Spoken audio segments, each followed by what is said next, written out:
Overclocking can be scary if you don't know what you're doing.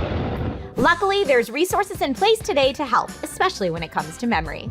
This is DIY in 5. Hey everyone, welcome to DIY in 5. My name is Trisha Hirschberger, and it's true that selecting the right memory for overclocking your system can be tricky, even for the seasoned professional builder.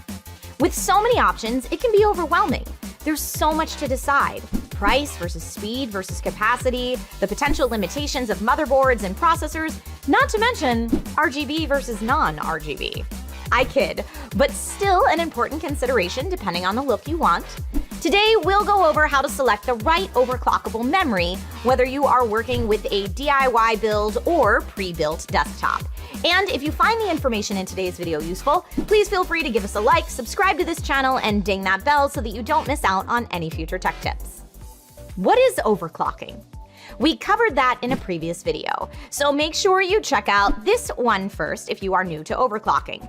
We cover topics like XMP, PNP, benchmarking, and cooling. Now, there are two main types of computer systems on the market.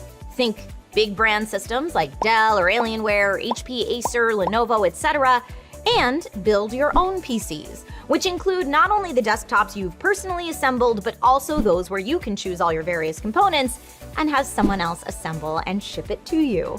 There are a lot of companies and even content creators that commission builds nowadays, so they have control over what components go into their systems and the way it looks. If you're building your own PC or happen to have a rig with an off-the-shelf motherboard, then selecting a kit becomes much easier. Wait, what's a kit? A kit is a pair or group of identical memory modules packaged and sold together. These are designed to match the motherboard's memory channel architecture. Kingston's website has a great memory finder tool which allows you to type in your motherboard make and model via the search by system/device option to see a summary of your motherboard's details. When you find your model, review the specs of your motherboard, such as number of memory sockets, memory channel architecture, and maximum memory capacity supported. Then, check out the configuration notes for important installation instructions. Also note that Kingston FURY DRAM is Kingston's brand of memory that can be overclocked. Should you go for speed or capacity? While not mutually exclusive, higher capacity modules and kits tend to have the mid-range speeds for DDR4. So let's break it down. What capacity should you choose? When deciding, remember to match the number of modules with the motherboard's memory channel architecture. Most AMD and Intel PCs and laptops feature a dual-channel memory architecture, where you need a pair of matching modules for the best performance. This pair gets plugged into the first socket of each memory channel, also called the first bank group.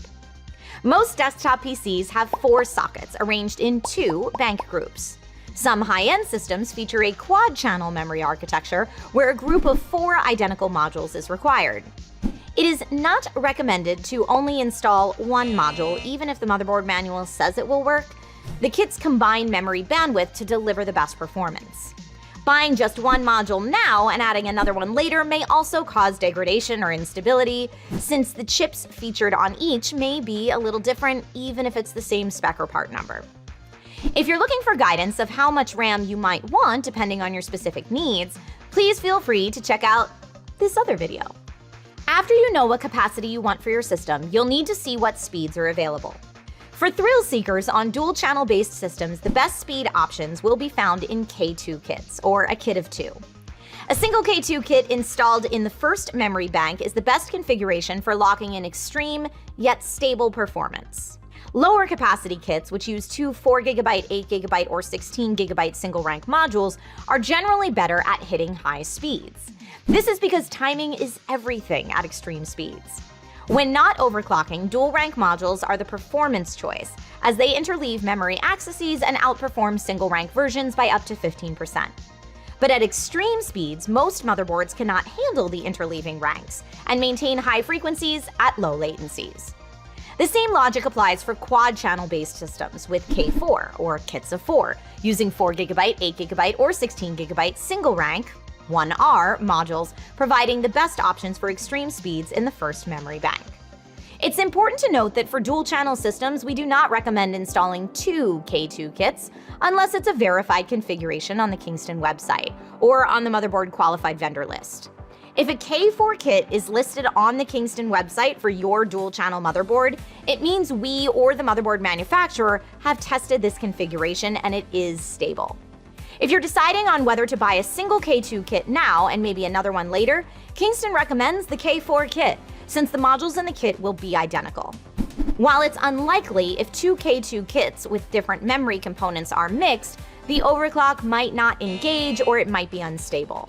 When overclocking, adding modules to the second bank of sockets of a dual or quad channel system places a heavy load on the CPU, specifically at high speeds and low latencies.